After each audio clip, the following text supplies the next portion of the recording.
আমাদের আন্দোলনকে শিক্ষার্থীদেরকে উস্কে দেওয়া হলো। সারা দেশে মর্মান্তিক ভাবে আমাদের আন্দোলনকারীদের উপর হামলা করা হলো। আজ দুঃখের সাথে বলতে হয়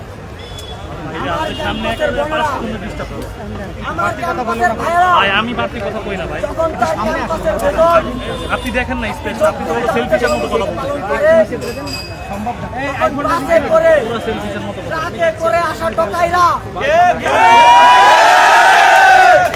তাদের উপর হামলা করার দৃষ্টতা দেখাতে পারে। আমরা এই ঘটনার তীব্র নিন্দা ও প্রতিবাদ জানাই। যেই ভিসি এবং প্রক্টর আমার বন্ধুদের নিরাপত্তা দিতে পারেনি, আমরা অতি দ্রুত তাদের বিরুদ্ধে যেন ব্যবস্থা নেওয়া হয় এবং আমাদের পক্ষ থেকেও তাদের বিরুদ্ধে ব্যবস্থা নেওয়ার ঘোষণা দেব। সংগ্রামী বন্ধুগণ, আপনারা দেখেছেন আমরা এই সংবাদ সম্মেলনটি শহীদ মিনারে করতে চেয়েছিলাম। আমাদের ক্যাম্পাসে পুলিশ আমাদেরকে বলল আমরা নাকি যেতে পারবো না। আমরা বললাম আমরা রেগুলার স্টুডেন্ট, আমাদের আইডি কার্ড আছে, তিনি তারপরেও যেতে দিলেন না। অথচ আমাদের ক্যাম্পাসের ভেতর ওই টোকাইরা ঘুরে বেড়াচ্ছে। আমরা কিন্তু বেশি দিন এটি বরদাস্ত করবো না। ঢাকা বিশ্ববিদ্যালয়ের শিক্ষার্থীরা নেমে আসলে কি হয় তা কাল রাতে আপনারা দেখেছেন।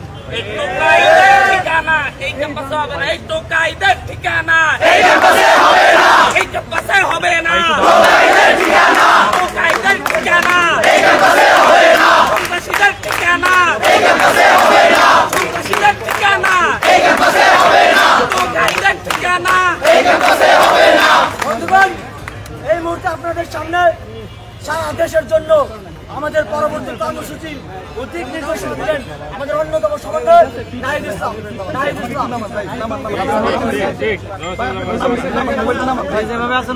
বন্ধুগণ, সারাদিন দেখেছেন কি হয়েছে ঢাকা বিশ্ববিদ্যালয়ের ইতিহাসের অন্যতম একটি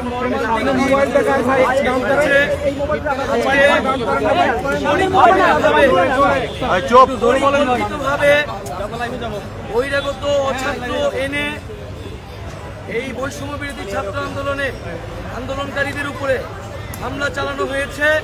আমাদের নারী শিক্ষার্থীরা আহত হয়েছে। আমরা এখন পর্যন্ত খবর পেয়েছি 2 শতাধিকের উপরে আমাদের আহত হয়েছে এবং যার মধ্যে 20 থেকে 25 জনের অবস্থা খুবই ক্রিটিক্যাল। ঢাকা বিশ্ববিদ্যালয়ে হামলাটি হয়েছে তখন আমরা বিশ্ববিদ্যালয়ের প্রক্টরের নীরব ভূমিকা দেখেছি। আমরা এই প্রক্টর চাই না, আমরা প্রক্টরের কাছে জবাবদিহি চাই যে প্রক্টর কি করে। সেই প্রক্টর থাকতে ক্যাম্পাসে অছাত্ররা এসে বহিরাগতরা এসে শিক্ষার্থীদের উপর হামলা করে এবং শুধু ঢাকা বিশ্ববিদ্যালয় আজকে সারা দেশে বিভিন্ন বিশ্ববিদ্যালয়ে শিক্ষার্থীদের উপরে হামলা করা হয়েছে। আমরা মনে করি এই হামলা পরিকল্পিতভাবে ঘটানো হয়েছে। আমরা গত কয়েকদিন ধরে বলছিলাম সরকার, আইন শৃঙ্খলা বাহিনী, সরকার ছাত্র সংগঠন পরিকল্পনা করছে এই আন্দোলনকে দমন করার জন্য, সহিংসভাবে এই আন্দোলনকে দমন করার জন্য। কিন্তু আমরা স্পষ্টভাবে বলতে চাই এইভাবে সহিংসভাবে এই আন্দোলনকে দমন করা সম্ভব নয়। এবং আজকে যে আমাদের কর্মসূচি ছিল, প্রধানমন্ত্রীর বক্তব্য, শিক্ষার্থীদের প্রতি অপমানসূচক বক্তব্য, সেই বক্তব্যের প্রত্যাহারের দাবিতে কিন্তু আজকে আমাদের কর্মসূচি ছিল। আমরা এখনো আজকে এই প্রেসিডেন্ট থেকে বলতে চাই প্রধানমন্ত্রীর যে বক্তব্য, সেই বক্তব্য কিন্তু আমরা প্রত্যাহার করি এবং আমরা নিন্দা জানাই যে প্রধানমন্ত্রী হয়ে সরকারের সর্বোচ্চ জায়গা থেকে আমরা আশা করেছিলাম তিনি দেশে এসে কোটা সংস্কারের যৌক্তিক সমাধানের একটা পথ দেখাবেন। তা না করে তিনি প্রধান সংস্কার আন্দোলনকারীদের প্রতি যে কটূক্তি করেছেন, রাজাকারের নাতি বলে ইঙ্গিত করেছেন, এটি নিন্দনীয় এবং এর জন্য তার প্রকাশ্যে ছাত্র সমাজের কাছে দুঃখ প্রকাশ করা হচ্ছে।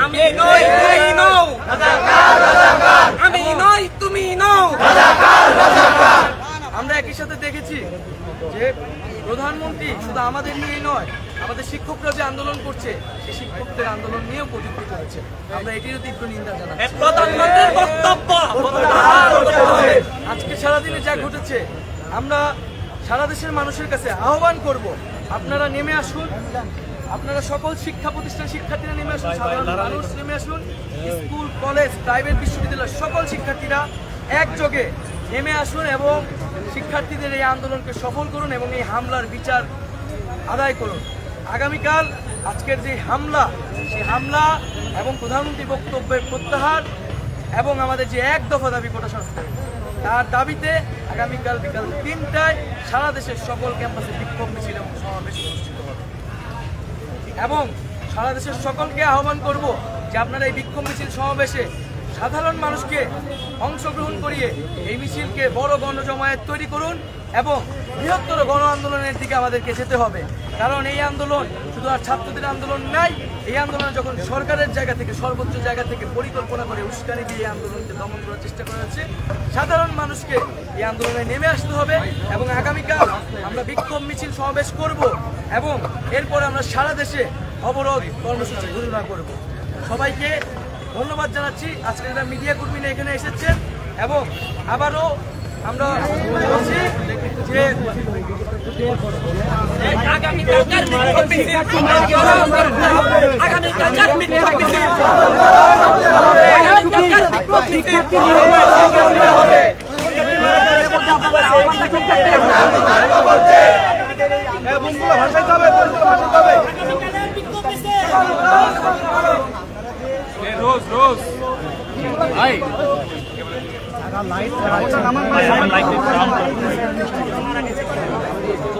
আমরা কিন্তু প্রথম থেকে বলে এসেছি যে আমাদের আন্দোলন মুক্তিযুদ্ধের যে মূল মন্ত্র সাম্য, মানবিক মর্যাদা এবং সামাজিক সুবিচার, সেই মূল মন্ত্রকে ধারণ করেই কিন্তু আমরা বৈষম্যের আন্দোলন করছি। আমরা মনে করি 56%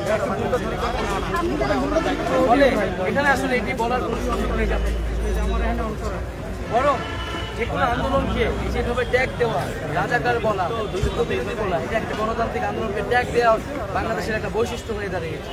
সেই জায়গা থেকে কিন্তু সরকারের জায়গা থেকে কথা বলা হয়েছে অনেক এবং এই আন্দোলনের সাথে কিন্তু রাজাকার শব্দের কোনো ধরনের সম্পর্ক নেই। এই সম্পর্কের সূত্রপাত কে ঘটিয়েছে? এই সম্পর্কের সূত্রপাত কিন্তু স্বয়ং প্রধানমন্ত্রী ঘটিয়েছে। তিনি কিন্তু আন্দোলনকারীদের রাজাকারের নাতিপুতি বলে ইঙ্গিত করেছে। তখন ছাত্ররা পাল্টা জবাব দিয়েছে, আমরা আমাদের আন্দোলন যৌক্তিক এবং ন্যায়সঙ্গত, রাজাকার বলা হোক না কি বলা হোক তাতে আমাদের কিছু যায় আসে না। আমরা জানি আমরা ন্যায়সঙ্গত আন্দোলন করছি, আমরা সেই আন্দোলন চালিয়ে যাব এবং এখানে তৃতীয় পক্ষের সুযোগের কোনো ঢুকার কোনো সুযোগ নেই। আমরা সবসময় বলছি শিক্ষার্থীদের একটা যৌক্তিক দাবি পূরণ করে দিলে এই আন্দোলন শেষ হয়ে যাবে। এখানে তো দাবি পূরণ না করে তারা কেন এই ধরনের কথা বলছে, এটাই আমাদের কাছে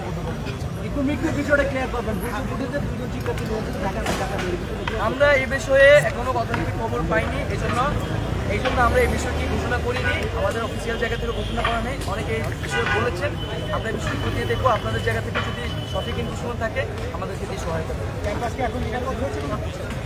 ক্যাম্পাস তো অবশ্যই নিরাপদ না এবং আপনারা দেখলেন যে আমরা ক্যাম্পাসের শিক্ষার্থী হয়েও আমরা শহীদ মিনার যেতে চেয়েছিলাম, আমাদেরকে বাধা দেওয়া হয়েছে। এখানে ছাত্রদের এসে তারা হামলার সুযোগ করে দেওয়া হচ্ছে, কিন্তু যারা আন্দোলনকারী তাদেরকে কিন্তু এবং হলের ভিতরেও নানা ধরনের সমস্যা তৈরি করছে, প্রশাসন সমস্যা তৈরি করছে।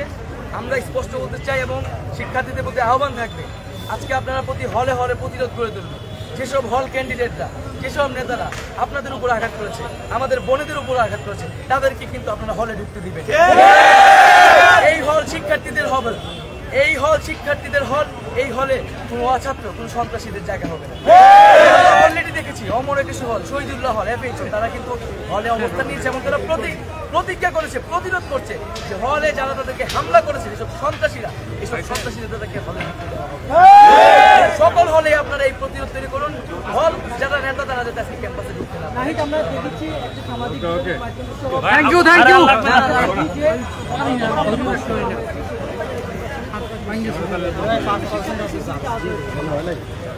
ভাই সামনে ফোন করলাম শুনেছি চাপাটি ব্যবহার হয়েছে, ইটপাটকেল মারা হয়েছে, শব্দ আমরা শুনেছি এবং ছাত্ররা হলে ফিরে যাবে, হলে অবস্থা নেবে। হল ক্যান্ডিডেট যারা আজকে হামলায় জড়িত ছিল সন্ত্রাসীকে হলে ঢুকতে যাওয়া।